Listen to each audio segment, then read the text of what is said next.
जय राधा माधव कुंज बिहारी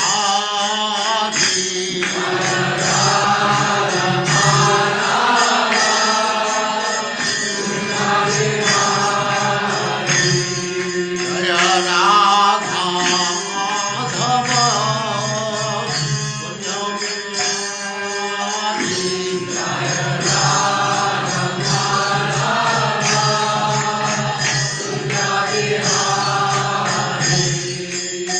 गोपीजन वल्लभ गिरिवरधारी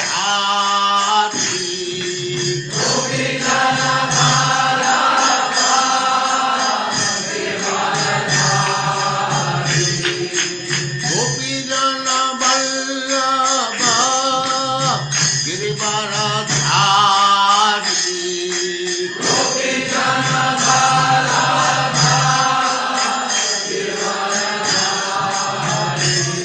जय राधा माधव कुंज बिहारी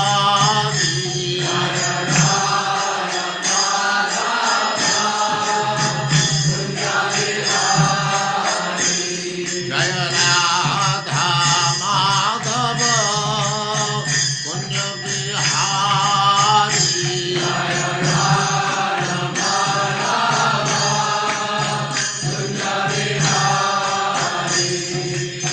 गोपीजन वल्लभ गिरिवरधारी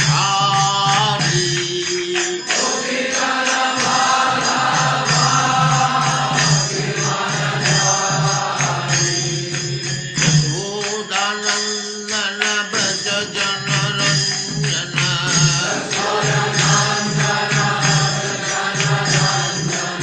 यशोदानंदन व्रज जनरंजन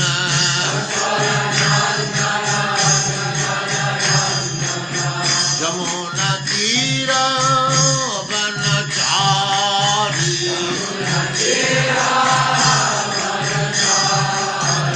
यमुना तीर वनचारी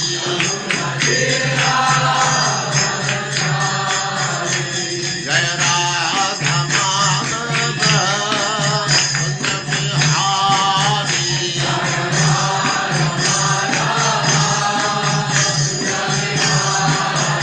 जय राधा माधव कुंज बिहारी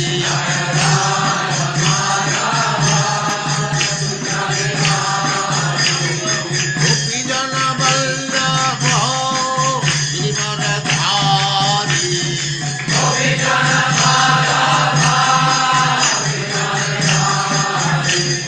गोपीजन वल्लभ गिरिवरधारी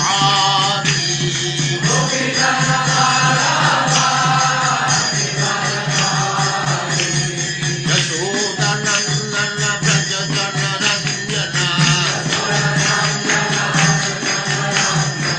यशोदानंदन व्रज जनरंजन जमुना तीर वनचारी जय राधा माधव कुंज बिहारी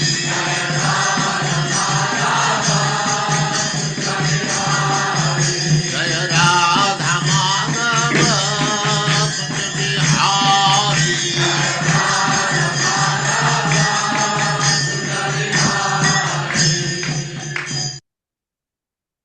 ओम नमो भगवते वासुदेवाय।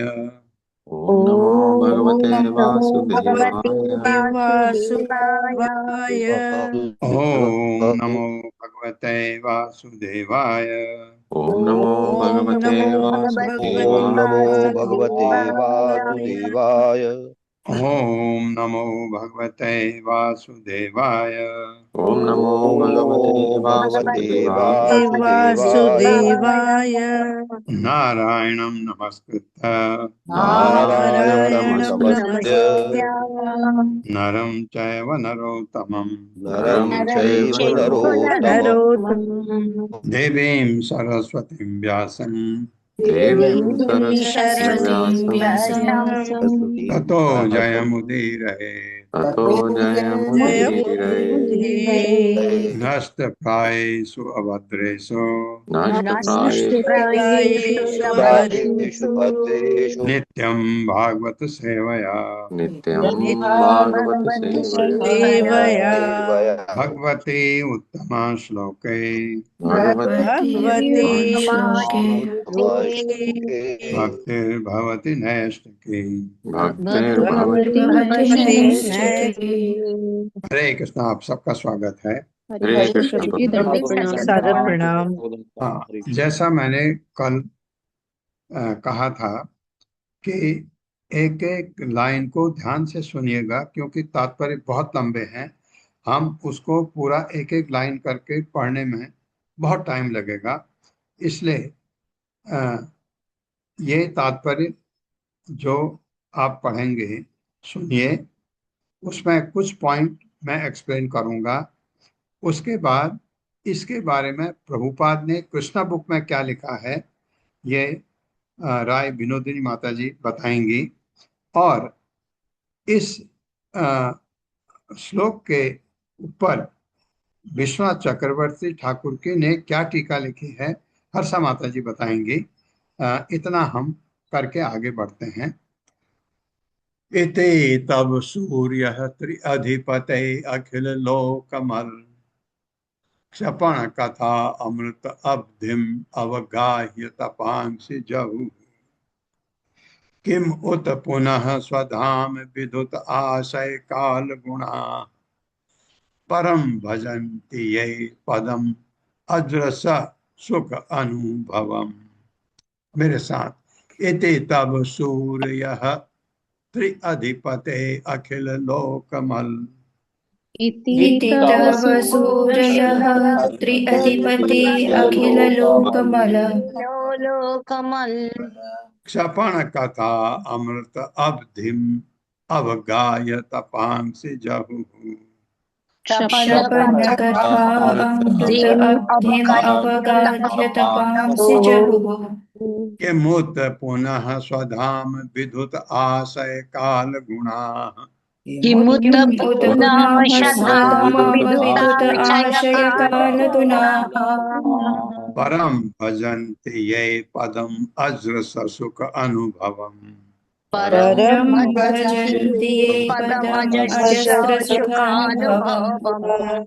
इति इस प्रकार तब तुम्हारा सूर्य ज्ञानी संत, सूर्य शब्द यूज होता है भागवतम के पहले स्कंद के पहले अध्याय के पहले श्लोक में आता है। सूर्य जन्मादि यतो अन्वयात् इतरस्तस्य अर्थेषु अभिज्ञास्वराट। दूसरे लाइन में आता है सूर्य ज्ञानी संत को कहते हैं। तीन लोगों के अधिपति, हे स्वामी, अखिल समस्त लोगों का बल दूषण क्षपण उन्मूल करने वाले, कथा चर्चा के अमृत अब्धिम समुद्र में अवगाह्य डुबकी लगाकर तपांग से अपने कष्टों को जहू एक्चुअली जहू जहू है, ये हम जहू पढ़ते हैं, कोई बात नहीं, त्याग दिया है।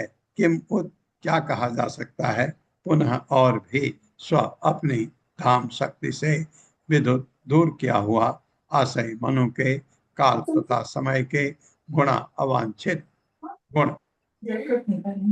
परम हे सर्वश्रेष्ठ भजन की पूजा करते हैं ये जो पदम आपके असली स्वभाव को अजरस निर्बाध सुख का अनुभव। ये वेद स्तुति कर रहे हैं भगवान की। मेरे साथ पढ़िए। अतएव हे त्रिलोकपति अतएव हे हेतु लोकपति बुद्धिमान लोग बुद्धिमान लोग बुद्धिमान लोग बुद्धिमान आपकी लोग कथाओं के अमृतमय सागर में आपकी कथाओं आपकी के कथाओं अमृतमय के सागर में उनके अमृतमय अमृत में सागर में सागर में गहरी डुबकी लगाकर गहरी डुबकी लगाकर डुबकी डुबकी लगाकर लगाकर समस्त क्लेशों से छुटकारा पा लेते हैं, समस्त क्लेशों से क्लेशों से छुटकारा पा पा लेते लेते हैं। हैं, क्योंकि आपकी कथाएं क्योंकि कि आपकी आपकी कथाएं ये आपकी कथाएं ब्रह्मांड के सारे दूषण को धो डालती हैं। ब्रह्मांड के की सारे सारी दूषण को सारे धो दूषण को डालती धो है। डालती हैं। हाँ, ये भगवान की कथाएं कहाँ भागवतम में, वही तो पढ़ते हैं हम, लेकिन हमारा तो क्लेशों से छुटकारा नहीं हुआ अभी। क्यों? क्योंकि हम बुद्धिमान नहीं हैं। मैं आपके लिए नहीं कह रहा हूँ, अपने लिए कह रहा हूँ, क्योंकि बुद्धिमान नहीं है। बुद्धिमान लोग कथाओं के अमृतमय सागर में गहरी डुबकी लगाकर तो उसको फॉलो करते हैं। मतलब ये, अगर हम ये कथाओं को बहुत ही सम्मान के साथ पढ़ें, उनको आत्मसात करें, तो सवाल ही नहीं होता हमारा कल्याण ना हो। तो फिर उन लोगों के बारे में क्या कहा जाए? तो फिर उन लोगों के बारे में क्या कहा जाए?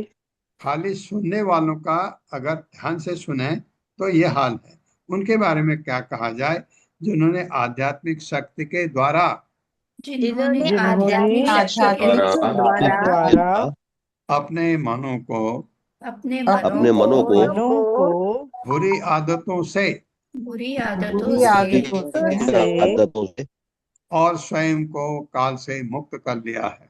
और स्वयं को काल से मुक्त कर लिया है। हाँ, बहुत सारे भक्त हैं ऐसे जिन पर काल का असर ही नहीं होता। आपने देखा ना, योगी, कुछ योगी ऐसे हैं जो जब चाहे तब मरते हैं, काल का असर नहीं होता उनके ऊपर, है ना। मैं जब हम भगवत गीता पढ़ रहे थे तो जब सूर्य उत्तरांचल में जाता है वो तब अपने सांस को रोके रखते हैं, और जब उत्तरांचल में सूर्य जाता है और कोई शुभ दिन हो, एकादशी का दिन हो, शुक्ल पक्ष से हो, दिन का समय हो, वो तब प्राण छोड़ते हैं अपने। ऐसे हैं। इसका मतलब है उनके ऊपर काल का असर नहीं होता है। ये ऐसे भी हैं भगवान के भक्त जिन्होंने बुरी आदतें छोड़ दी। बुरी आदत तो हम लोगों के लिए है, इन भक्तों के लिए जो आध्यात्मिक स्तर पर बहुत ऊंचे उठ गए हैं, वो बुरी आदतें नहीं है। ये अब बुरी आदतें काम, क्रोध, लोभ, मोह, मत, मत्सर्य भौतिक जगत में रहने के लिए जरूरी है। ये हमारे पास यही है, थोड़ा थोड़ा छूट रहा है, थोड़ा थोड़ा थोड़ा थोड़ा थोड़ा थोड़ा। और मैं ये उम्मीद करता हूँ कि इस शरीर को छोड़ने से पहले हमारा कल्याण हो जाए। कि इतना अगर नहीं भी छूटे हमारी खराब आदतें, छोड़ने का पूरी कोशिश करिए। एक चीज को लीजिए, काम, क्रोध, लोभ, मोह, मद, मत्सर्य, एक चीज को पकड़िए। तीन इनमें खास है, काम, क्रोध और लोभ। इनमें से एक को त्याग दीजिए। दूसरे अपने आप कम हो जाते हैं। कम तो हो जाते हैं, खत्म करने की बात आती है नहीं, समय आ गया जाने का, तो उस समय भगवान याद आ जाए तो हमारा कल्याण हो जाएगा पक्का। ये कलयुग में ये आपको ग्रेस मार्क है। जैसे आप पास होते हैं, कभी कभी पास नहीं हो पाते, एक सब्जेक्ट में नंबर कम है, तो सरकार आपको ग्रेस दे देती है, पास कर देती है। हम भी इस कलयुग में भगवान के ग्रेस मार्क पर डिपेंड करते हैं कि हमको मरते समय भगवान की याद आ जाए। तो उसके लिए तरीका है हरे कृष्ण महामंत्र का जप करना। आपको एक आदत ऐसी हो जाए कि अभी कोई काम नहीं, क्या करूं, कोई काम नहीं, अरे काम है, महामंत्र जपो। ये आप गए, मैं बार बार यही कहता हूँ, कहीं किसी काम से गए किसी ऑफिस में और लाइन लगी है, लाइन में खड़े हो गए, जप जप करिए, बोर होंगे ही नहीं आप।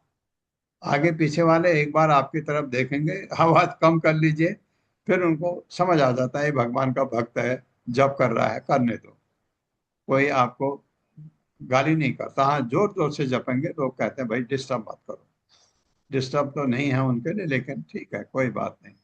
तो ये करते करते अगर ये आदत पड़ गई कि अभी खाली हूं क्या करूं, जप है आपके पास, जप करिए। तो जब हम मरते समय सैया में लेटे हैं, चारपाई में, और डॉक्टर आया, जो भी आया, उस समय तो बहुत ही खराब हालत है, क्या करूं, आपके पास तो कोई काम है ही नहीं। काम तो और कर रहे हैं आपके लिए। आप भगवान के मंत्र का जप करिए, और अगर जप करने की शक्ति नहीं रह जाती आपके जीव में, तो उनका ध्यान करिए, और अपने को जहां पर आप लेटे हैं उसके सामने राधा कृष्ण का फोटो चिपकवा दीजिए, उनको देखते हुए रोइए रोइए, मैं आ रहा हूँ आ रहा हूँ, ये करिए। वो ध्यान में आएंगे 100%। ये भगवान ने कहा है, मैं नहीं कह रहा हूँ, कि आप वैकुंठ चले जाएंगे भगवान के पास। अपने मन को बुरी आदतों से और स्वयं को काल से मुक्त कर लिया, ऐसे भी हैं, उनके लिए क्या कहा जाए। और हे परम पुरुष, और हे हे परम परम पुरुष, पुरुष, आपके असली स्वभाव की, आपके असली आपके स्वभाव असली की, स्वभाव की, जिसके भीतर निर्बाध आनंद भरा भरा है, जिसके भीतर भीतर निर्वाह आनंद आनंद भरा भरा है, पड़ा है, पूजा करने में समर्थ हैं। पूजा पूजा करने में समर्थ समर्थ हैं। हाँ, ये तो आप भी करते हैं, तो आप में भी बहुत कुछ है, अभी बहुत कुछ पा लिया आपने। भागवतम सुना, इतना बहुत कुछ पाया। भगवत गीता सुनी, बहुत कुछ पाया। इस स्तर पर आ गए हैं कि भगवान से जुड़े रहना हमारे कल्याण के लिए है, भगवान के लिए नहीं। भगवान को क्या जरूरत है हमारी, हम जैसों की। लेकिन आप, एक चीज मैं बता रहा हूँ आपको, आपको भगवान भी जानने लगे हैं। कैसे? आप प्रभुपाद की जय, प्रभुपाद की जय हो, प्रभुपाद की जय हो, ये कहते हैं। कौन है प्रभुपाद? भगवान के भक्त। कहाँ हैं? वैकुंठ में, कृष्ण लोक में, गोलोक वृंदावन में है प्रभुपाद, क्योंकि वो भगवान के अनन्य भक्त थे। उनके गुरु राधा के अनन्य भक्त थे। तो ऐसों को जगह कहाँ है? उनकी जगह कोई है ही नहीं, और गोलोक वृंदावन में है। और अगर आपने प्रभुपाद प्रभुपाद जय, प्रभुपाद जय कहा, प्रभुपाद की आप जयकार करते हैं, बहुत बार उनको नमस्कार करते हैं प्रभुपाद को, तो भगवान आपको जानते हैं, क्योंकि आप प्रभुपाद का नाम लेते हैं। जो उनके भक्तों का सम्मान करता है प्रभुपाद, उससे भगवान उससे बहुत खुश होते हैं। आपसे भी भगवान बहुत खुश हैं। तात्पर्य माता जी। हरे कृष्ण संदीप प्रभु जी। हरे कृष्ण प्रभु जी, दंडवत प्रणाम। हरे कृष्ण सभी को। पढ़िए प्रभु। तात्पर्य शीला प्रभुपाद जी के द्वारा। शीला प्रभुपाद जी की जय। श्रील जीव गोस्वामी के अनुसार पिछले श्लोक में उन श्रुतियों ने जिनके ब्रह्म विषयक वर्णन निर्विशेष लगे हों, अपने असली प्रयोजन को स्पष्ट कर दिया। अब इस श्लोक में वे श्रुतियां जो अपना ध्यान दिव्य भगवान पर ही केंद्रित करती हैं और उन्हीं की दिव्य लीलाओं का वर्णन करती हैं, उनकी प्रशंसा कर रही हैं। चूंकि सारे वेद श्री भगवान की श्रेष्ठता सर्व कारण कारणम के रूप में घोषित करते हैं, अतएव विवेकशील व्यक्तियों को चाहिए कि उन भगवान की पूजा करना स्वीकार करें। उनके महिमाओं रूपी समुद्र में गोता लगाकर बुद्धिमान भक्त समस्त जीवों के कष्टों को भगाने में सहायता करते हैं और भौतिक जीवन के प्रति अपनी आसक्ति को शिथिल बनाते हैं। ये प्रगतिशील भक्त धीरे धीरे सारी भौतिक आसक्तियां त्याग देते हैं और कर्म, ज्ञान तथा योग की कष्टप्रद तपस्या के प्रति जो किसी समय उनकी रुचि थी, उसे समाप्त कर देते हैं। इन भक्तों से भी परे श्रुतियां हैं जो दिव्य सत्य की पारखी हैं और भगवान के यश रूपी अमृतमय समुद्र में गोता लगाकर इसका सम्मान करती हैं। भगवान के ये परिपक्व भक्त आशातीत सिद्ध प्राप्त करते हैं। भगवान इनके निष्ठावान प्रयासों से आदान प्रदान करके इन्हें शक्ति प्रदान करते हैं कि ये उनके साकार रूप की अनुभूति कर सकें। प्रसन्नता पूर्वक भगवान की अंतरंगा लीलाओं तथा वातावरण का स्मरण करके ये मानसिक दूषण के अंतिम सूक्ष्म चिन्हों से तथा रोग एवं बुढ़ापे की दुनिवार पीड़ा के प्रति संवेदनशीलता से सर्वथा स्वतः मुक्त हो जाते हैं। भक्ति की शुद्धि करने की शक्ति का उल्लेख करते हुए श्रुतियां कहती हैं, तद यथा पुष्कर पलाश आपो नाशे शिलष्यन्ते एवं एवं विधि पापम कर्म न शिलष्यते। जिस तरह कमल के पत्ते पर जल नहीं ठहरता, उसी तरह पाप पूर्ण कर्म उस पर नहीं ठहरते जो सत्य को इस तरह जानता है। शतपथ ब्राह्मण, तैत्तिरीय ब्राह्मण, बृहदारण्यक उपनिषद तथा बौधायन धर्म शास्त्र सभी एक मत हैं कि कर्मणा लिप्यन्ते पापकेन। इस तरह पाप पूर्ण कर्म द्वारा दूषित होने से बचा जा सकता है। ऋग्वेद में भगवान की लीलाओं का उल्लेख इस प्रकार मिलता है, विष्णोर्नुकम वीर्याणि प्रवोचम यह पार्थिवानि विममे राजंसि। जो कोई संसार भर के सभी धूल कणों कणों को गिन सकता है, केवल वही भगवान विष्णु की वीरतापूर्ण कार्यों को पूरी तरह प्रतिपादित कर सकता है। अनेक श्रुति मंत्रों में भगवत भक्ति की प्रशंसा की गई है, यथा एको वशी सर्वगो ये अनुभजन्ति धीराज तेषां सुखम शाश्वतम नेतरेषाम। वे ही एक सर्वव्यापक प्रभु तथा नियंता हैं। केवल वे चतुर आत्माएं जो उनकी पूजा करती हैं शाश्वत सुख पाती हैं, अन्य आत्माएं नहीं। इस प्रसंग में शील श्रीधर स्वामी प्रार्थना करते हैं, प्रभु जी आप ये पढ़ देंगे, बहुत बड़ा संधि विषय है तो।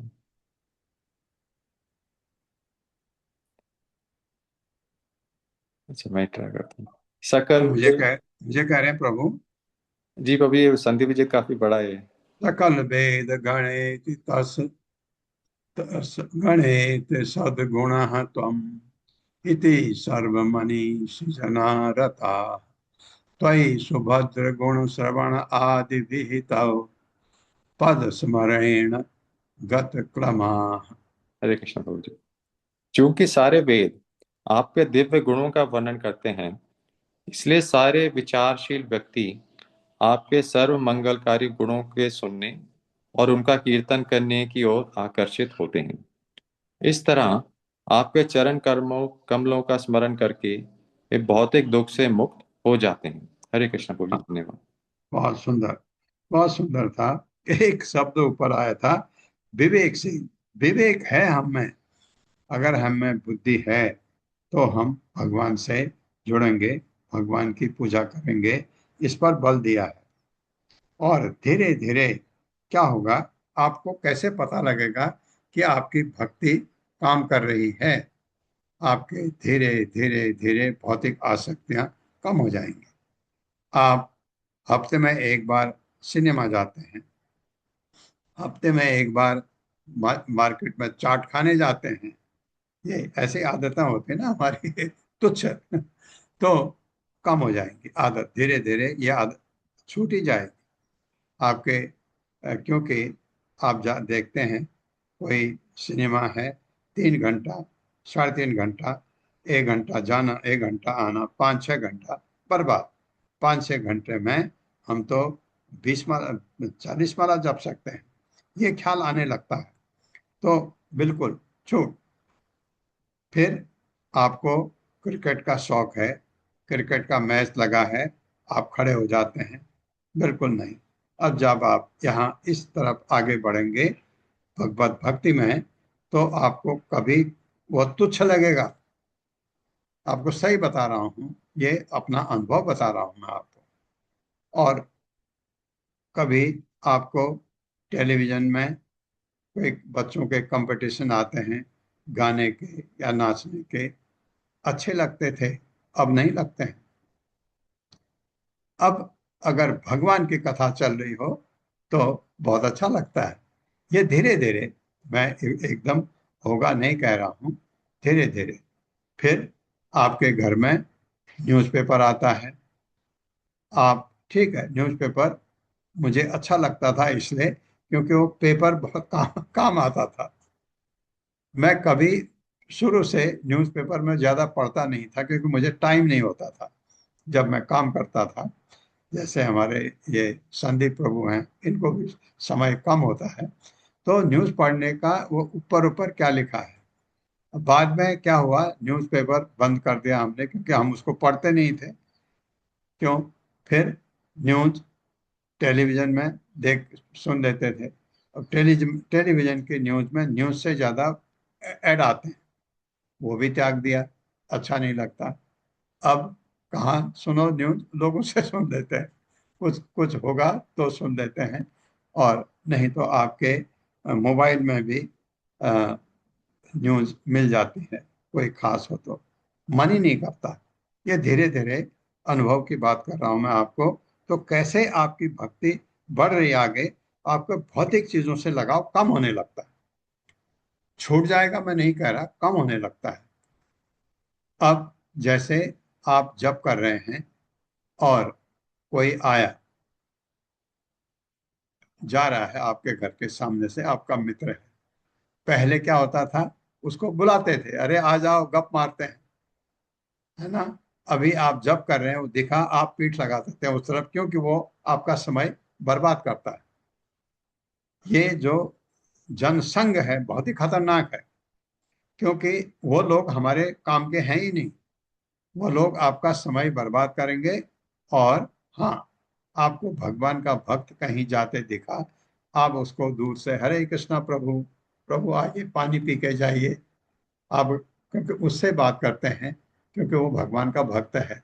और उससे बातें आपकी यही होंगी कि भगवत गीता में ये आप क्या पढ़ रहे हैं, मैं क्या पढ़ रहा हूँ, ये बात उससे होगी आपकी, क्योंकि आपका अब जो लेवल है वो फर्क हो गया। भौतिक चीज से आप हट रहे हैं धीरे धीरे, ये आप में आने लगता है।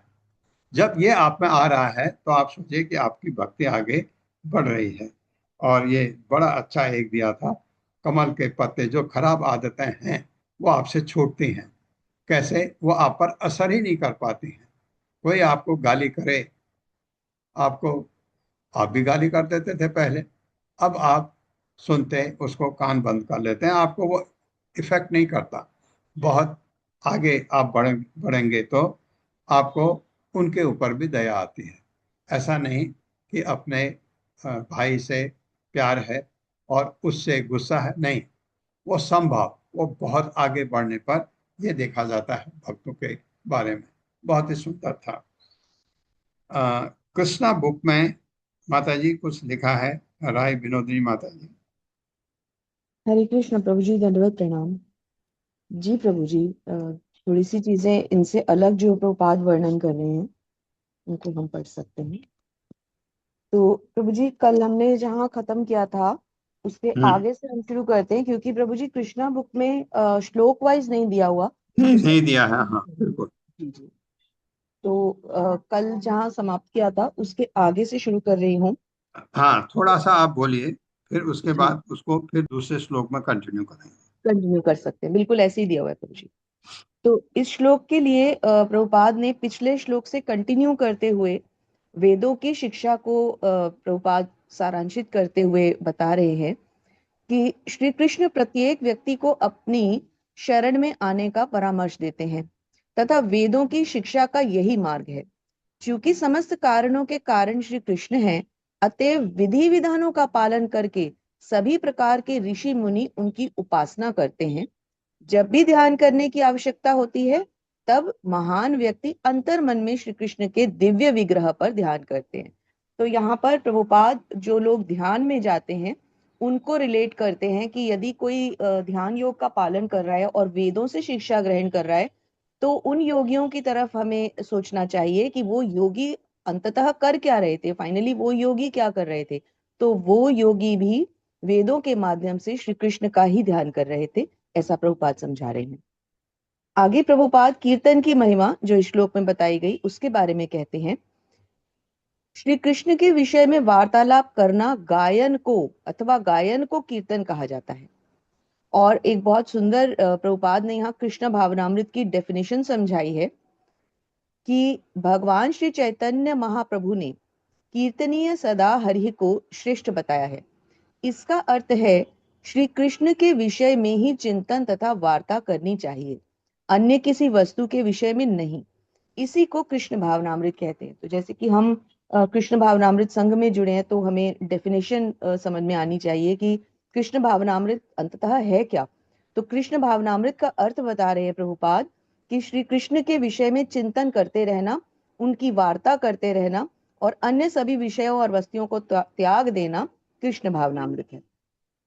फिर प्रभुपाद एक बहुत सुंदर एग्जाम्पल से हमें समझाते हैं, यद्यपि आकाश, जल, पृथ्वी अर्थात सभी भौतिक जगत के ये सभी भौतिक जगत के अंश हैं, तथापि आकाश अथवा जल में खड़े होने की अपेक्षा जब व्यक्ति ठोस पृथ्वी पर खड़ा होता है तब उसकी स्थिति सुरक्षित होती है। तो यहाँ प्रभु जी समझा रहे हैं कि भक्तों की स्थिति अन्य लोगों से सुरक्षित कैसे है। तो प्रभुपाद समझा रहे हैं कि जैसे आकाश में नहीं खड़े हो सकते, जल में नहीं खड़े हो सकते, जबकि पृथ्वी पे खड़े होते हैं तो सुरक्षित होते हैं। इसी प्रकार जो योगी हैं, जो बाकी की कैटेगरीज है भक्तों की, उनके मुकाबले भक्त की कैटेगरी सुरक्षित है, क्योंकि प्रभुपाद कहते हैं तथापि एक बुद्धिमान व्यक्ति उनकी शरण ग्रहण करता है, वह कृष्ण भावनामृत की ठोस धरती पर खड़ा होता है। यानी कि जो कृष्ण भावनामृत पे खड़ा है वो ठोस और सुरक्षित धरती पर खड़ा है। और आगे प्रभुपाद समझाते हैं कि दूसरे शब्दों में परमात्मा अथवा निराकार ब्रह्म की शरण ग्रहण करना उतना सुरक्षित मार्ग नहीं है जितना कि कृष्ण भावनामृत में प्रत्यक्ष रूप से श्री कृष्ण की शरण ग्रहण करना। अतएव ज्ञानियों और योगियों की स्थिति उतनी सुरक्षित नहीं है जितनी कि कृष्ण भक्तों की स्थिति सुरक्षित है। तो प्रभु जी यहाँ प्रभुपाद हाँ, ठीक है माता जी, इससे ज्यादा फिर बाद में देखते हैं। जी प्रभु जी, बहुत यहीं तक धन्यवाद आपका। और हर्षा माता जी, नेक्स्ट श्लोक के बाद आपसे विनती करूंगा। धृतया इव स्वसन्ति असुभृतो यदि ते अनुविधा महद अहम आदयो अंडम असजन यद अनुग्रहतः पुरुषविदो अन्वयो अत्र चरमो अन्नमय आदिषु यः। अन्नमय प्राणमय ज्ञानमय ये था ना, और आनंदमय। सद असतः परम त्वम अत यदेषु अशेषु अशेषमृतम। मेरे साथ, धृतया एव स्वशांति अशुभ्रतो यदि ते अनुविधा धृतया इव स्वसन्तसुभृतो यदि तेऽनुविधा महद अहम आदयो अंडम असुजन यद अनुग्रहता महदहमादयोऽण्डमसन्नदनुग्रहता पुरुषविदो अन्वयो अत्र चर्मो अन्नमय आदिषु यः। पुरुषविदोऽन्वयोऽत्र चरमोऽन्नमयादिषु यः। सद असतः परम त्वम अत यदेषु अवशेषम ऋतम्। सदसतः यदेष्वशेषमृतम्। धृतय धोकनी इव सदृश श्वसन्ति श्वास लेते हैं, अशुभ्रतः जीवित यदि यदि ते तुम्हारे अनुविधा स्वामी भक्त अनुयायी महत संपूर्ण भौतिक शक्ति अहम मिथ्या अहंकार आदय तथा शिष्य के अन्य तत्व अंडम ब्रह्मांड को असृजन उत्पन्न किया, यत जिसकी अनुग्रहतः कृपा से पुरुषः जीविका विदः विशिष्ट स्वरूपों के अनुसार अन्वय जिनका प्रवेश अत्र इनमें से चरम चरम अन्नमय आदिशु अन्नमय नामक अभिव्यक्तियों में। ये आपने पूरा पढ़ा है भगवत गीता में, बहुत लंबा, इस पर ज्यादा डिस्कस हम नहीं करेंगे आज क्योंकि ये बहुत लंबा है। यह जो सत असतः स्थूल तथा सूक्ष्म पदार्थ से परम पृथक तुम अत और भी आगे यत जो ऐसो इनमें से अवशेषम निहित ऋतम वास्तविकता। मेरे साथ पढ़े, यदि वे आपके श्रद्धालु अनुयायी बन जाते हैं, यदि वे आपके श्रद्धालु अनुयायी बन जाते हैं, हाँ भगवान से कह रहे हैं वेद, तभी वे सांस लेते हुए तभी वे सांस लेते हुए वास्तव में जीवित हैं। वास्तव में जीवित हैं। ये बहुत बढ़िया लिखा है। अगर आप भगवान के लिए श्रद्धा है आपकी, तो आपके सांस चलती, आप जीवित हैं, नहीं तो आप मृत हैं। सांस मतलब मरे के बराबर है, या कहे जो अच्छा शब्द है, नहीं तो आप जिंदगी में ठगे गए हैं। अन्यथा उनका सांस लेना अन्यथा उनका सांस लेना धौकनी जैसा है। धौंकनी जैसा धौंकनी जैसा है। हाँ, धौकनी आपने देखी है, लोहार की धौकनी होती है, उसको आप जबरदस्ती हवा से ना वो चलता है। तो ये सांस लेना, क्योंकि ये सांस जो आप ले रहे हैं, इस सांस में आप भगवान के अगर श्रद्धालु बन गए, अगर आप भगवान के श्रद्धालु, मैं कहता हूँ ज्यादा बेटर वर्ड है, श्रद्धालु भी डिवोटी कहलाता है। डिवोटी अगर आप बन गए हैं भगवान के, तो आप जीवित हैं, नहीं तो आपकी सांस धौंकनी जैसी है। यह तो आपकी एकमात्र कृपा ही है कि यह तो आपकी एकमात्र कृपा ही है कि महत्व तथा मिथ्या अहंकार से प्रारंभ होने वाले महत्त्व तथा मिथ्या अहंकार से प्रारंभ होने वाले तत्वों ने महत्त्व और मिथ्या अहंकार से सारा प्रोडक्शन ब्रह्मांड बनता है। ये पढ़ा है हमने, वाले तत्वों ने इस ब्रह्मांड रूपी अंडे को जन्म दिया। इस ब्रह्मांड रूपी ब्रह्मांड रूपी अंडे को जन्म दिया। हाँ, ये जो ब्रह्मांड है हमारा अंडे के रूप में बताया जाता है, तो उसको एक्चुअली महत्त्व और मिथ्या अहंकार का, तीन गुणों का जो से इंटरेक्शन से ब्रह्मांड बना। अन्नमय इत्यादि स्वरूपों में अन्नमय स्वरूपों में आप ही चरम है। आप ही चरम है। हाँ, अन्नमय, प्राणमय, ज्ञानमय, ऊपर सबसे ऊपर क्या है याद होगा, आनंदमय।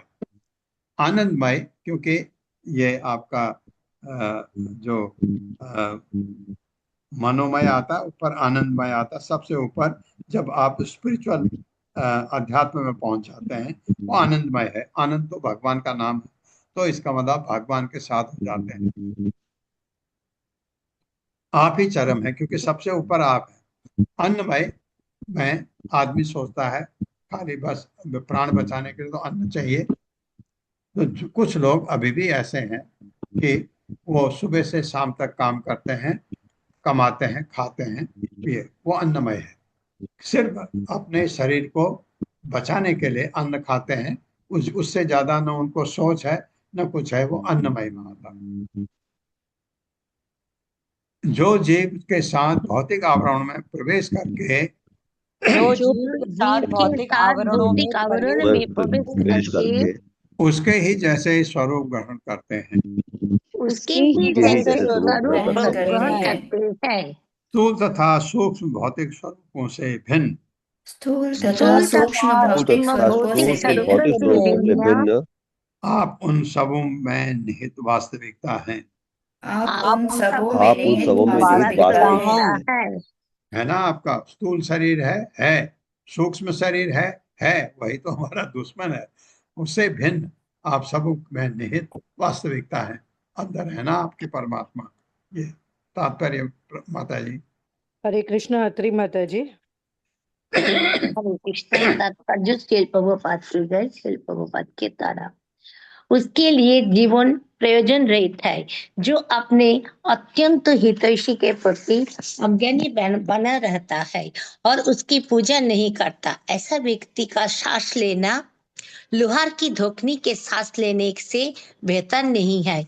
बद्ध जीव के लिए मानव जीवन की भेंट एक सुअवसर है, लेकिन अपने स्वामी से मुख मोड़कर जीव आध्यात्मिक आत्महत्या कर लेता है। श्री ईशोपनिषद 3 के शब्दों में, असुरिया नमते लोका अंधेन तमसावृतः तुस्ते प्रेताभिगच्छन्ति एके चात्मोहनुचनः। आत्मा का हंता चाहे वो जो कोई भी हो, उसे श्रद्धाहीन अंधकार तथा अज्ञान से भरा लोगों के नाम से जाने जाने वाले लोकों में प्रवेश करना होगा। असुरिया का अर्थ है दानवों द्वारा प्राप्त किया जाना, और दानव ऐसे व्यक्ति है जिनमें भगवान श्री विष्णु के प्रति कोई भक्ति नहीं होती। ये परिभाषा अग्नि पुराण में दी गई है। दो भूत सर्गो लोकेस्मिन् दैव असुर ये बचाओ, विष्णु भक्ति परे परो दैव आसुरस्तद विपर्जयः। इस संसार में दो प्रकार के उत्पन्न प्राणी है, दैवी तथा दानवी। जो भगवान श्री विष्णु की भक्तिमय सेवा के प्रति समर्पित है वो दैवी है, और जो ऐसी सेवा के विरोधी है वो दानवी है। इस तरह बृहदारण्यक उपनिषद में कहा गया है, न चेद अभेदिन महति विनष्टि ये तद विदुर मृतांस्ते भवन्ति अथेतरे दुःखम एव उपयन्ति। यदि कोई व्यक्ति परम पुण्य को नहीं जानता तो उसको सर्वनाश देखना पड़ता है। जो परम पुण्य का साक्षात्कार करते हैं वे अमर हो जाते हैं, किंतु अन्य लोगों को अवश्य ही दुख को भोगना पड़ता है। अज्ञान से जनित कष्टों से छुटकारा पाने के लिए मनुष्य को अपनी कृष्ण चेतना को जागृत करना आवश्यक है, किंतु जिस विधि के द्वारा इसे किया जाते हैं उसका कठिन होना आवश्यक नहीं है। जैसा कि भगवान श्री कृष्ण हमें श्रीमद् भगवद गीता 9.34 में आश्वासन देता है, मन्मना भव मत भक्तो मदयाजी मम नमस्कुरु मामे वैशशिष युक्तैवम आत्मानं मत्परायणः। अपने मन को सदैव मेरा चिंतन करने में लगाओ, मेरी भक्तों बनो, मुझे ही नमस्कार करो और मेरी पूजा करो। पूरी तरह से मुझ में लीन होने पर तुम अवश्य ही मेरे पास आओगे। अयोग्यताओं तथा दुर्बलताओं के बावजूद मनुष्य को स्वेच्छा से अनुभित अर्थात श्री भगवान का विश्वास पात्र तथा विश्वासी दास बन जाना चाहिए।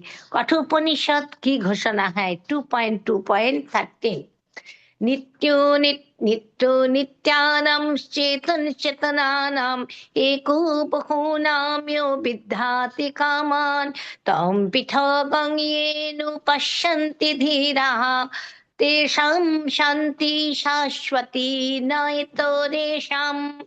समस्त नित्य एवं चेतन हस्तियों में एक ऐसा है जो हर एक की आवश्यकताएं पूरी करता है। जो बुद्धिमान आत्मा उनके धाम में उनकी पूजा करते हैं उन्हें शाश्वत शांति प्राप्त होती है, अन्य को नहीं। क्या जीवित है और क्या मृत है। भौतिकवादी अभक्तों के शरीर तथा मन जीवन के लक्षणों को प्रदर्शित करते प्रतीत होते हैं, लेकिन ये प्रदर्शन भ्रामक है। वस्तुतः बद्ध जीव का अपने शारीरिक अस्तित्व पर कोई नियंत्रण नहीं होता। अपनी इच्छा के विरुद्ध उसे मल त्यागना पड़ता है। वो समय समय पर बीमार पड़ता है और वृद्ध होकर अंत में मर जाता है। वो अपने मन में अनिश्चित ही क्रोध, लालसा तथा शोक सहता है। भगवान श्री कृष्ण इस स्थिति को यंत्र रूढ़ानी माया श्रीमद् भगवद गीता 18.61 कहते हैं, अर्थात यांत्रिक वाहन में असहाय यात्री जैसा आरूढ़ होना। आत्मा तो निस्संदेह जीवित होता है और इसका जीना अटल है, लेकिन अपने अज्ञान के कारण उसका आंतरिक जीवन ढका हुआ तथा विस्मित रहता है। इसके स्थान पर यांत्रिक बाह्य मन तथा शरीर प्रकृति के गुणों के आदेश पालन करते हैं, जिससे मनुष्य आत्मा की सुप्त आवश्यकताओं से असंबद्ध होकर कार्य करता है। श्वेता शतर उपनिषद 2.5 माया के इन भुलक्कर बंदियों को पुकार पुकार कर कहती है, श्रवन्तु विश्वमृतस्य पुत्रा आयेधमानि दिव्यानि तस्तुः। हे अमरत्व के पुत्रों, जो कभी दैवी लोक में वास करते थे, सुनो। अतएव एक और समन्वतया जिसे सजीव माना जाता है, वो भौतिक शरीर वास्तव में मृत यंत्र है, जो प्रकृति के गुणों द्वारा संचालित होता है। दूसरों और भौतिकवादी व्यक्ति जिस निष्क्रिय पदार्थों को अपने शोषण का निमित्त बना हुआ मानता है, वो वास्तव में अज्ञान रूप से ऐसी जीवंत बुद्धि से संबंधित रहता है, जो उसकी बुद्धि से कहीं अधिक शक्तिशाली होती है। प्रकृति के पीछे जो बुद्धि कार्य करती है, उसे वैदिक सभ्यता उन देवताओं से संबंधित मानती है, जो विविध तत्वों के अधिष्ठाता है, और अंत में इसे स्वयं श्री भगवान से संबंधित मानती है। वस्तुतः पदार्थ किसी सजीव शक्ति की प्रेरणा तथा निर्देशन के बिना ठीक से कार्य नहीं कर सकता, जैसा कि श्री कृष्ण ने श्रीमद् भगवद गीता 9.10 में कहा गया है, मया दक्षेण प्रकृति श्रूयते सचराचरम् हेतुनानेन कन्थेय जगत् परिवर्तते। हे कुंती पुत्र, ये भौतिक प्रकृति जो कि मेरी शक्तियों में से एक है, मेरी अध्यक्षता में कार्य कर रही है और सारी चर तथा अचर प्राणियों को उत्पन्न करती है, उसके शासन के अंतर्गत ही ये जगत बारंबार उत्पन्न होता है और नष्ट होता है। सृष्टि के प्रारंभ में भगवान महाविष्णु ने सुप्त प्रकृति पर दृष्टि डाली। इस तरह जागकर सूक्ष्म प्रकृति अधिक ठोस रूपों को जन्म देने लगी। पहल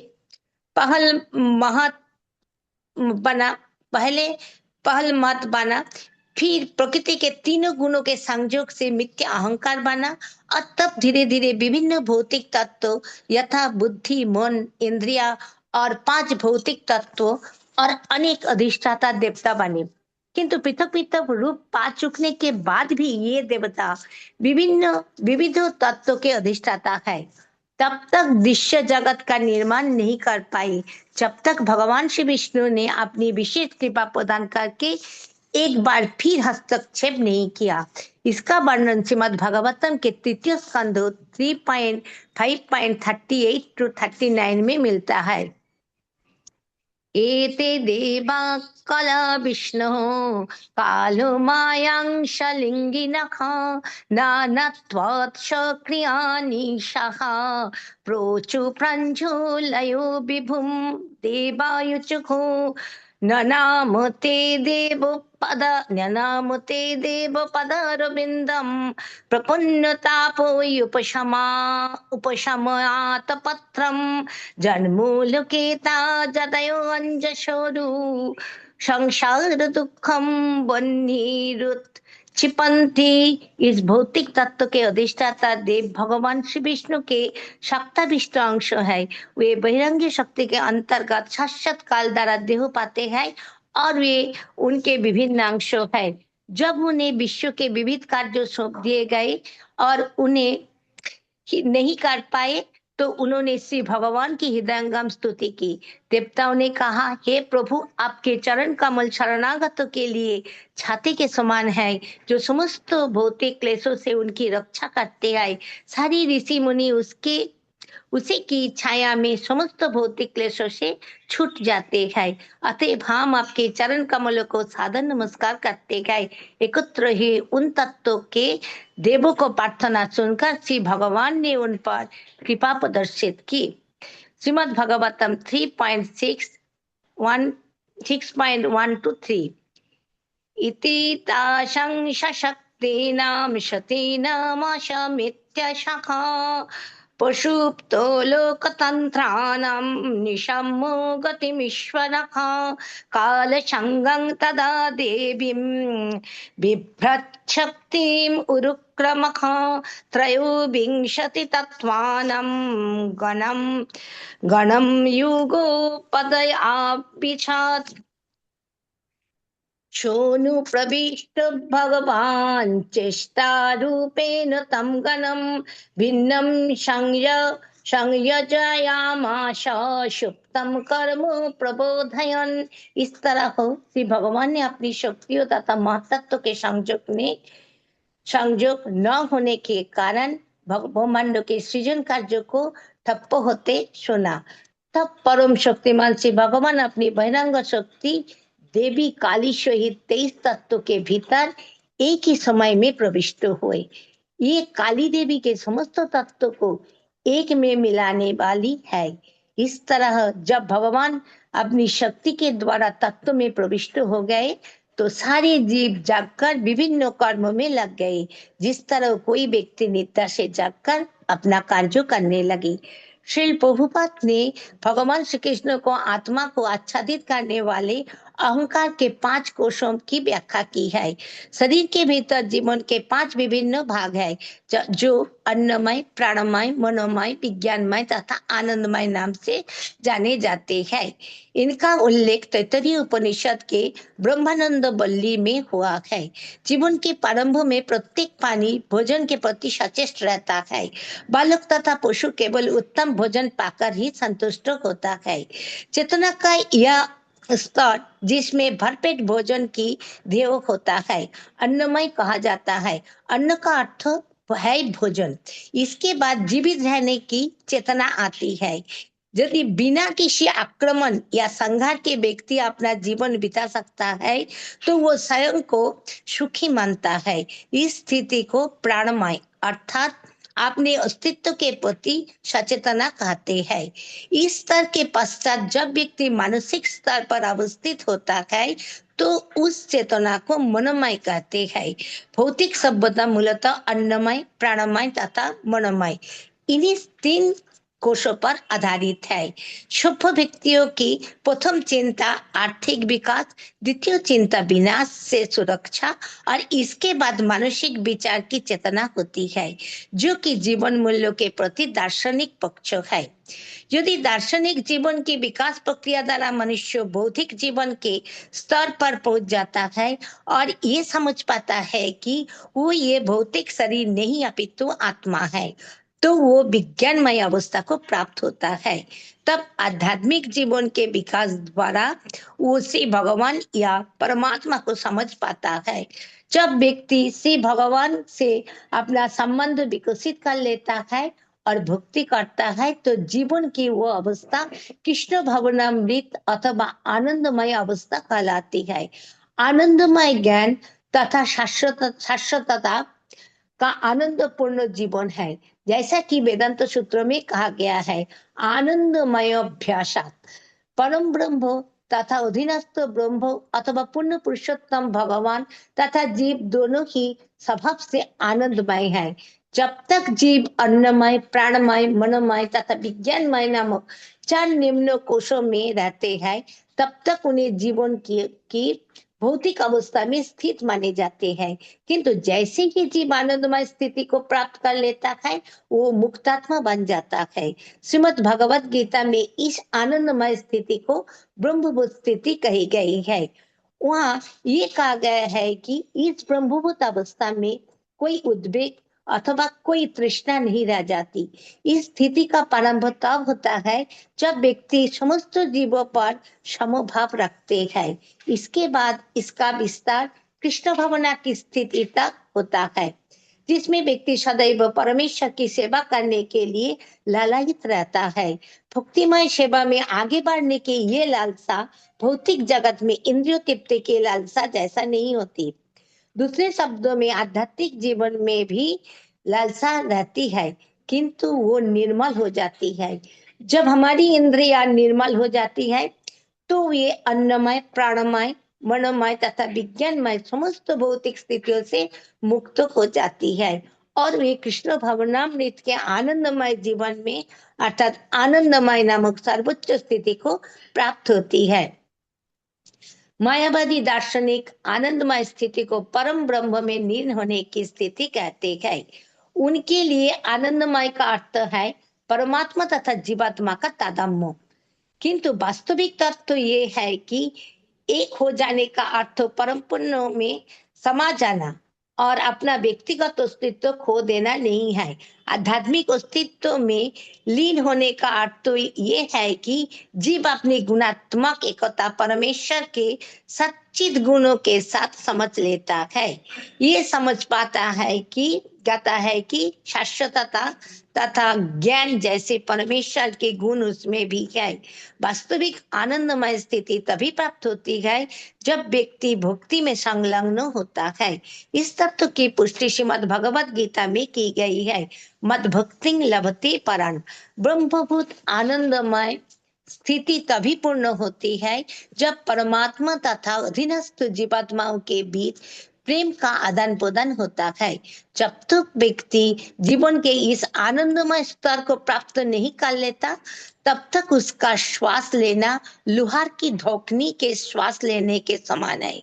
उसकी आयु वृक्ष की आयु की तरह है और वो निम्नतर पशु जैसे ऊंट, शुकर तथा कुत्ते से बेहतर नहीं है। माया के आवरणों के भीतर जीव के साथ रहते हुए भी परमात्मा जीव की तरह कर्मों के पास से बांधे नहीं जा रहते। इन आवरणों के साथ परमात्मा का संबंध ऐसे ही रहता है जैसे चंद्रमा और वृक्षों की कुछ शाखाओं के बीच होता है, जिनमें से चंद्रमा दिखता है। परमात्मा सदाशत परम अर्थात अन्नमय आदि के सूक्ष्म तथा स्थूल रूपों से परे है।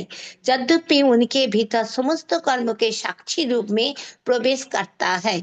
उनके अंतिम कारण के रूप में एक तरह से परमात्मा सृष्टि के व्यक्त पदार्थों से अभिन्न है, किंतु उनकी मूल पहचान यानी स्वरूप पृथक रहती है। इस दूसरे अर्थों में वो केवल आनंदमय है, जो कि 5 कोशों में अंतिम है। इसीलिए श्रुतियां उन्हें यहाँ पर अवशेषम कहकर पुकारती है। तैत्तरीय उपनिषद 2.7 में भी ये बात कही गई है। रसो वैश्य, परमेश्वर व्यक्तिगत पुरुष होने से अपने भीतर रस का आनंद लेते हैं, जो कि भक्ति रस के विनिमय स्वरूप है। रसों का कार्य अभिन्न अंग स्वरूप प्रबुद्ध जीवों का उसमें सम्मिलित होना है। रसो वैश्य रसम ही वायम लब्धानंदिम भवति। वे साक्षात रस है और जीव जो इस रस की अनुभूति करता है पूर्णतः आनंदमय हो जाता है। अर्थात मूर्तिमान वेदों द्वारा इस श्लोकों में कहे गए शब्दों के रूप में परमात्मा अधिकतम है, जिसकी व्याख्या श्री विश्वनाथ चक्रवर्ती ने महर्षियों द्वारा अनुभूत के रूप में की है। श्री विश्वनाथ चक्रवर्ती के मतानुसार समस्त प्रामाणिक शास्त्रों का अंतिम शब्द सर्वांतिम श्रुति, ये नीति वाक्य रसो वैश्य है, जो भगवान श्री कृष्ण के प्रसंगों में दिव्य आनंद के अनंत प्रसारण के रूप में प्रदर्शित होता है। सर्वबृहत तमानंदो गोपाल तपनी श्रुति उत्तर 96 में कहा गया है, यो शव जगतो स्वप्नो सुषुप्तिम अतीत तुर्यातितो गोपालः। गोप कृष्ण न केवल जागृत स्वप्न तथा सुषुप्ति की भौतिक चेतना को लांघने वाले हैं, अपितु शुद्ध आध्यात्मिक चेतना के चौथे क्षेत्रों का भी लांघ जाते हैं। आनंदमय परमात्मा आदि गोविंद का एक पक्ष मात्र है, जैसा कि उन्होंने स्वयं कहा है, विष्टभ्यहम इदम कृष्णम एकांशेन स्थितो जगत। मैं अपने एक अंश मात्र से इस समस्त ब्रह्मांड में व्याप्त हूँ और इसका पालन करता हूँ। श्रीमद् भगवद गीता 10.42। इस प्रकार श्रुतियां बड़ी ही विद्वता से कहती है कि ईश्वर के अनेक साकार रूपों में भी श्री कृष्ण सर्वोच्च है। ये समझते हुए श्री नारद मुनि आगे चलकर भगवान श्री कृष्ण की स्तुति नमस्तस्मै भगवते कृष्णायामल कीर्तई श्लोक 46 शब्दों द्वारा कहते हैं। यद्यपि ये भगवान नारायण ऋषि के समक्ष खड़े हो। श्री श्रीधर स्वामी इस श्लोक की टीका निम्नलिखित स्तुति के साथ समापन करते हैं। नरो रूप प्रतिपद्यो यदि त्वयि श्रवणो वर्णन संस्मरण दिभिः नरो हरे न भजन्ति नृणमिदं रीतिवत् उच्छिषितं विफलम ततः। हे भगवान नरहरि, जिन लोगों ने ये मनुष्य जीवन प्राप्त किया है, यदि वे आपका श्रवण कीर्तन स्मरण तथा अन्य भक्ति कार्य करके आपकी पूजा करने से चूक जाते हैं, तो वे व्यर्थ ही जीवित है और धोखनी के समान ही सांस लेते रहते हैं। हरे कृष्ण प्रभु जी। धन्यवाद माता जी, धन्यवाद। आप बहुत भाग्यशाली हैं, इतना सुंदर तात्पर्य आपने पढ़ा। प्रभुपाद के विनीत भक्तों ने वास्तव में बहुत ही सुंदर काम किया है। इसमें जो एक चीज बताई गई, अगर आप जैसे भगवत गीता में ये कहा गया, अगर ये जीव हरे कृष्ण का नाम नहीं उच्चारण कर सकती, ये जीव का होना न होने के बराबर है। और प्रभुपाद ने कहा कि तुम अगर हरे कृष्ण महामंत्र को जपते रहो, और उन्होंने क्या कहा कि जपो और सुनो, और उसके साथ में ये करते हुए भी आपने अनुभव, पता नहीं आपको ये अनुभव है या नहीं, मुझे है ये अनुभव, अपना अनुभव आपको बताता हूँ कि आप जब कर रहे हैं हरे कृष्ण कृष्ण कृष्ण हरे हरे, हरे राम राम राम हरे हरे सुनते हैं, और आपका 5-7 मिनट के बाद जप रहे हैं, सुन रहे हैं, तब भी मन हट जाता है, ये मैंने देखा। तो फिर ध्यान, प्रभुपाद ने तो नहीं कहा है, लेकिन प्रभुपाद ने जो कहा वो तो हमको मानना है, नहीं तो गुरु की अवज्ञा हो जाती है। तो उन्होंने कहा मंत्र जपो सुनो भी, ये तो अच्छी बात हो गई। और उसके बाद आप किसी अर्चा विग्रह पर अपना ध्यान लगाइए, जपते रहिए, सुनते भी रहिए एक चीज ऐड हो जाती है, उससे मुझे बहुत फायदा हुआ, आपको भी ऐसा हो सकता है। यहाँ पर जो एक बहुत ही सुंदर वर्णन आया है कि हम अन्नमय, प्राणमय, मनोमय तक भौतिक जगत में सब, इससे बाहर कोई नहीं, बहुत कम बिरले भगवान के भक्त जो विज्ञानमय स्थिति में जाते हैं, नहीं इससे भी परे कुछ है। उनको लगता है ये मैं हूँ, मैं कौन हूँ, मैं हूँ कौन, मैं इतनी परेशानी में क्यों पड़ा हूँ, ये ज्ञान उनको आने लगता है विज्ञानमय। उसके ऊपर का है आपका आनंदमय। आनंदमय स्थिति भक्तों की है, जो भगवान के शुद्ध भक्त हैं, जिन्होंने प्रकृति के गुणों को त्याग दिया है, वो आनंदमय स्टेज में आते हैं ऊपर। इसका भगवत गीता में भी हमने अच्छी तरह पढ़ा, इसके ऊपर चर्चा नहीं करेंगे, लेकिन थोड़ा सा माता जी 5 मिनट आपको टाइम देता हूँ हर्षा माता जी, कि आप सूक्ष्म में विश्वनाथ चक्रवर्ती ठाकुर का कमेंट्री सुना सकते हैं, थोड़ा सा ब्रीफ सुनाइए। जी लगभग सेम ही है सब, सिर्फ थोड़ा सेम है ना? चार रूप में सिर्फ थोड़ा दिया हुआ है। तो हाँ। अगर विष्णु माता जी की अलग से एक्स्ट्रा पॉइंट्स हो तो वो बता सकते हैं। हाँ हरे कृष्ण माता जी। नहीं माता जी बिल्कुल सेम है प्रभु जी, एक्चुअली ये सारा कृष्णा बुक से ही लिया गया है, इस बार जो हाँ, तात्पर्य ओके है। ओके, ठीक है ठीक है। तो एक चीज मैं कल अ, राय विनोदी माता जी को कहा था कि उन्होंने एक बार शब्द कहा मायावादी, फिर उन्होंने कहा निर्विशेषवादी। उनका मैं बहुत धन्यवाद देता हूं, क्योंकि मैं बहुत टाइम से आपको ये चीज बताना चाहता था, मैं रोज भूल जाता हूं कि मायावादी, निर्विशेषवादी, ब्रह्मवादी और अ, इस टाइप के शब्द बहुत पढ़ने को, शून्यवादी और सगुणवादी क्या सगुणवादी निरीश्वरवादी, सगुणवादी बहुत सारे शब्द आते हैं। तो इनका क्या मतलब है पर्टिकुलरली, हम जो ज्यादातर मानते हैं मायावादी निर्विशेषवादी एक ही मानते हैं। एक है भी थोड़ा सा फर्क है, निर्विशेषवादी मायावादी में थोड़ा फर्क है। तो आप बोलेंगी माता जी? जी प्रभु जी, आपने कल यही होमवर्क दिया था कि हाँ, निर्विशेषवादी और मायावादी में डिफरेंस। ये होमवर्क मैं सबको देता हूँ आपको, क्योंकि अभी रीमा माता जी बताएंगी, लेकिन आप खुद भी इसको पढ़ के नोट करिए, डायरी में बनाइए। बोलिए माता जी। हरे कृष्ण प्रभु जी, दंडवत प्रणाम। तो प्रभु जी, दो शब्द जिनको आपने पूछा, निर्विशेषवादी और मायावादी। तो निर्विशेषवादी के लिए तो प्रभु जी हम 12th चैप्टर से ले सकते हैं, 12वें अध्याय से। मैंने भगवत गीता के कुछ श्लोक शुरू किए। अगर हम 7 श्लोकों को देखें तो अर्जुन का प्रश्न ही ये है कि जो आपकी सेवा में तत्पर रहते हैं और अव्यक्त रूप से निर्विशेष ब्रह्म की पूजा करते हैं, इन दोनों में किसमें कौन अधिक महत्वपूर्ण है। तो हम दूसरे श्लोक से भगवान से उत्तर लेते हैं। तो भगवान बता रहे हैं निर्विशेषवादियों के बारे में कि जो लोग अपने मन को मेरे साकार रूप में एकाग्र करते हैं और अत्यंत श्रद्धा पूर्वक मेरी पूजा करते हैं, वो मेरे द्वारा परम सिद्ध माने गए। तो पहली बात की भगवान ने यहाँ क्लियर कर दिया है कि निर्विशेष और साकार में अधिक महत्व भगवान ने उनको दिया है जो साकार में है। फिर भगवान अर्जुन को समझा रहे हैं निर्विशेषवाद के बारे में कि लेकिन जो लोग अपनी इंद्रियों को वश में करके सबों के प्रति संभाव रहकर परम सत्य की निराकार कल्पना करते हैं। तो भगवान यहाँ बता रहे हैं कि निराकार कल्पना करने वाले भी मेरे भक्त हैं, वो भी अंततः मुझे प्राप्त करते हैं। फिर नेक्स्ट श्लोक में ही भगवान निर्विशेषवाद को आगे समझा रहे हैं कि जिन लोगों के मन परमेश्वर के अव्यक्त निराकार स्वरूप, अर्थात यहाँ भगवान क्लियर कर रहे हैं कि अव्यक्त को अगर देखेंगे तो वो निराकारी हो गया, अर्थात निर्विशेषवाद हो गया।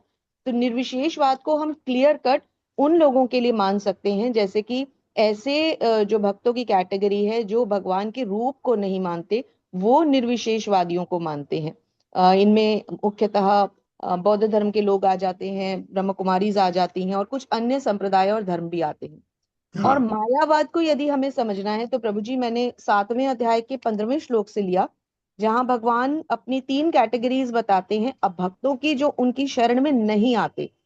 तो वहां भगवान ने तीसरी कैटेगरी बताई है मायावादी लोगों की। तो ये मायावादी कौन है? प्रभुपाद समझाते हैं ऐसे व्यक्तियों की जिनका प्रकांड ज्ञान और माया के प्रभाव से शून्य हो चुका है।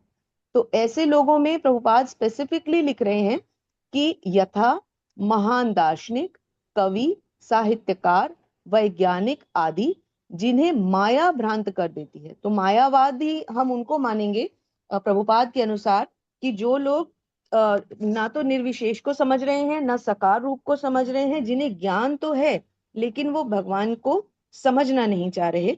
इसको सारांशित करती हूँ प्रभुपाद द्वारा 4 लाइनों में पढ़कर। प्रभुपाद लिखते हैं, यद्यपि श्री भगवान समस्त प्रकार के प्राकट्यों के मूल कारण और निराकार विशेष रूप से वेदों के कथन पर बल देते हैं, निराकारी ब्रह्म के परम कारण से निकलने वाले विभिन्न प्रकार के प्राकट्यों पर विचार नहीं करते। वे केवल इस पर विचार करते हैं कि प्रत्येक वस्तु का उद्गम ब्रह्म से होता है और विनाश के बाद ब्रह्म में लीन होता है।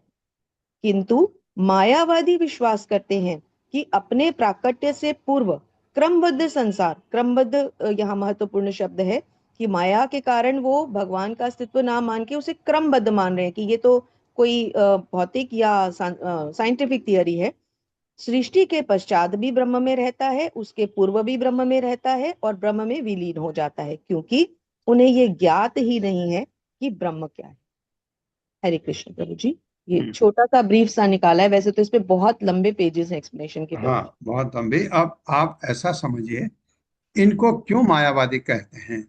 क्योंकि ये माया किसे कहते हैं? जो नहीं है उसको मानना।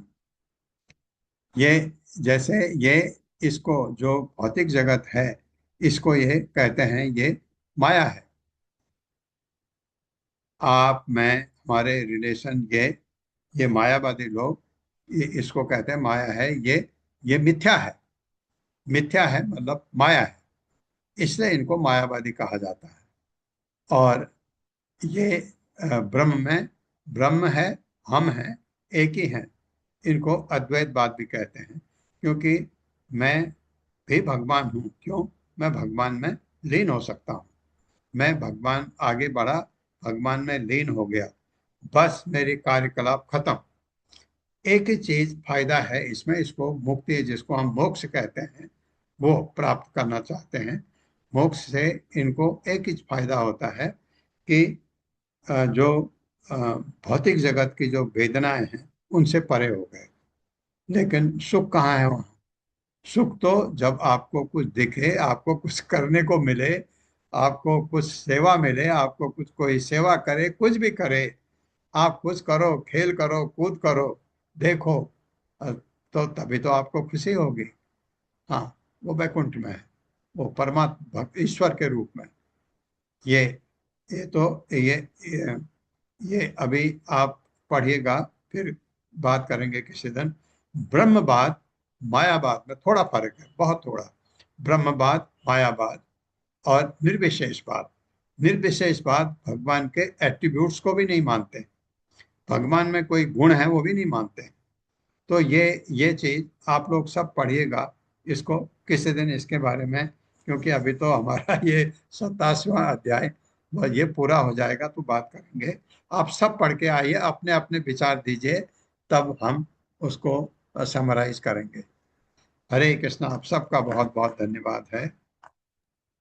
हरे कृष्ण प्रभु जी, दंडवत प्रणाम प्रभु हरे जी। कृष्ण प्रभु जी, सादर प्रणाम। ओम हरे कृष्ण अज्ञान प्रभु जी सादर प्रभु जी, प्रणाम। हरे प्रभु जी कृष्ण दंडवत प्रणाम। प्रभु जी सादर प्रणाम। हरे कृष्ण प्रभु जी सादर कृष्णा प्रणाम। प्रभु जी दंडवत नमो प्रणाम। हरे कृष्ण प्रभु जी दंडवत प्रणाम। विष्णुस्ताय भूतले हरे कृष्ण प्रभु जी श्रीमते दंडवत प्रणाम। प्रभु जी सादर वेदांत प्रणाम। स्वामिनिति नामिने। नमस्ते सरस्वती देवे हाँ। गौरवाणी प्रचारिणे निर्विशेष शून्यवादी पाश्चात्य सता। जय हो श्री कृष्ण चैतन्य प्रभु नित्यानंद श्री अद्वैत गदाधर शिवासादि गौर भक्तवृंद। हरे कृष्णा कृष्ण कृष्ण हरे हरे, हरे राम राम राम। हरे हरे। राम राम राम। बहुत हरे आनंद आ कृष्ण रहा है अभी प्रभु तो जी। 27वें हरे कृष्ण प्रभु जी दंडवत प्रणाम। का बहुत बहुत धन्यवाद।